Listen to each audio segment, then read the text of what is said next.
A blessed day sa inyong lahat mga kapatid. Tayo ngayon sa ikalawang araw na sa panahon ng Kwaresma.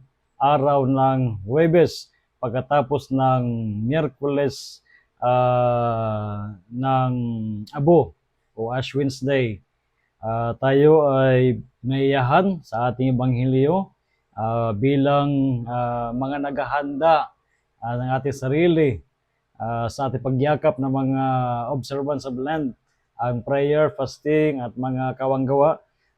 Sinabi ni Kristo sa ating Ebanghelyo ngayon from the Gospel of St. Luke chapter 9 verses 22 to 25. Sabi ni Kristo, if anyone wishes to come after me, he must deny himself, take up his cross daily, and follow me.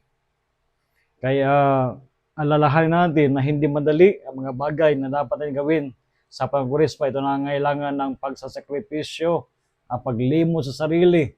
Kailangan natin pasanin anuman ang mga inconveniences na maaring nating maranasan sa 40 araw na ito ng Kwaresma. This 40 days of Lent. Kung nais natin talaga na maging tunay na mga lagad ng ating Panginoon at maging mabunga ang ating paglalakbay ngayong panahon sa Kwaresma, we have to take these 3 requirements. At ano ito? Kailangan natin, he must deny himself. Kung marami tayong panahon sa mga bagay na hindi gaano kabuluhan, na wawalan tayo ng panahon sa pagdarasal, we have to deny ourselves, make sacrifices. Then, you have to take up your cross. Yung pangalawang requirements, pasanin mo ano mo yung mga mahirap na mga bagay sa buhay natin, mga problem sa buhay natin, pasanin mo. And of course, to make it meaningful, ang ating pagpasan, ang ating mga cross sa buhay, ay huwag natin kalimutan ang ating patuloy na pagsunod kay Kristo. Huwag tayong matakot sa ating paggawa nito. Kasi sabi ni Kristo, what profit is there for one to gain the whole world, yet lose or forfeit himself?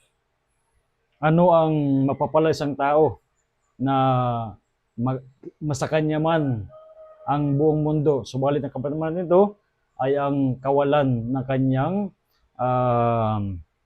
kanyang sarili, ang mawalay sa Panginoon. Kaya pahalaga natin kung ano ang nararapat natin gawin sa buhay natin sa ikalago ng ating buhay pananampalataya. So again, a blessed day sa inyong lahat at pagpalay kayo ng Diyos araw na ito. And of course, rest assured of my prayers.